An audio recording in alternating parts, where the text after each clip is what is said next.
Hey, what's up guys? You're watching The Grind. We cover everything Rust. Today's coverage is about the best Oceanic Rust servers that new players or even currently long-term players could play. Starting out on Rust can be extremely hard for new players, and when you see a 3,000 hour player compound, you're most likely speechless and saying, how? This is why it's recommended playing a server that doesn't have too many players, however, still has enough to allow for you to gain simple kills for player versus player action with guns or watching your back while gathering wood and smashing those nodes. If you've ever downloaded Rust and went to join a server, the main menu can be very confusing, with so many servers to join and not knowing much about any of them can be frustrating, especially because every server is different. However, this doesn't knock the fact that Rust is a very good game. New players just have to stick around long enough and persist until they have the game mechanics all down to a T. Almost every player that sticks with the game enjoys it and is very glad that they stuck with it. So if you're new, just stick with it. Anyways guys, starting off this list at number 5, I would recommend Rusty Nation Battlefield 1000 times because this server allows for great player v player practice whilst preparing you for your first Rust experience when you hop onto one of the best main servers. Any guns or attachments that you would like, this server will allow you to gain practice with all of them. However, eventually you will die and have to start all over again, unless you're naturally very good at PvP. This server is also very good for starting players or PvP practice as it's 1000 times easier than all the other servers. Alongside that, it already is a modded server, so that means that you're able to craft everything. This is an amazing feature as you get to customize your gameplay and choose servers that suit your style or general preference. And best of all, the community is a non-toxic and helpful community, which definitely isn't too common on Rust at all. Seriously, for once, people don't mind helping people out every hour or so.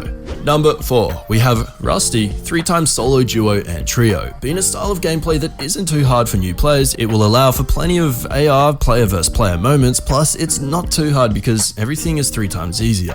By the way guys, what 3 times, 2 times, 4 times, 1,000 times typically means in a server's name is that when you hit a tree or rock and gain materials or craft an item, it either gives you 3 times the amount or takes 3 times less amount of time to craft. Anyways, this server is amazing for people playing with 3 or less, as they won't be easily outnumbered, and that large groups won't stop them from playing as they aren't allowed to have more than 3 people. It's a good server to practice your endgame and 3rd tier weapons on. They even have a command which allows you to equip some basic resources to get started and will make your experience a lot funner. The Rusty community can be a very helpful and friendly group of people that aren't too good at PvP themselves, so you can definitely always learn a lot from the server. Number 3, RUSTAFIED.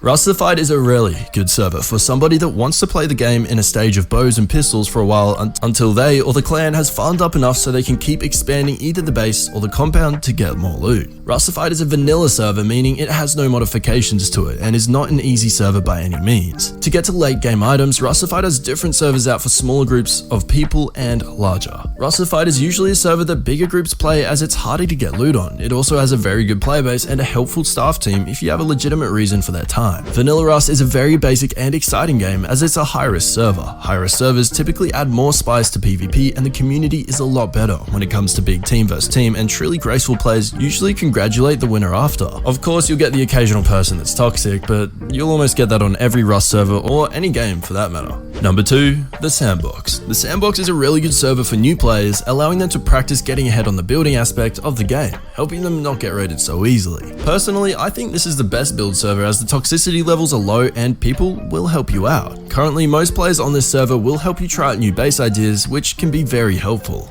Now guys, last but not least, we've got number 1. We have Upsurge 3 times. Now this one is a really fun PvP server and can also be another option for players who are wanting to solo without friends harassing them, so they can test out how good their skill really is and still train to stay on their toes at all times whilst playing the game. Just remember, this server will have massive queues majority of the time, which is annoying, and Upsurge can also carry a very toxic community, which is why you just need to learn to ignore chat if you get offended easily. So there you have it. That was the best Oceanic Rust servers to play and why. With most of the Rust servers being toxic chat rooms these days, the list will be based off the best possible balance between the two.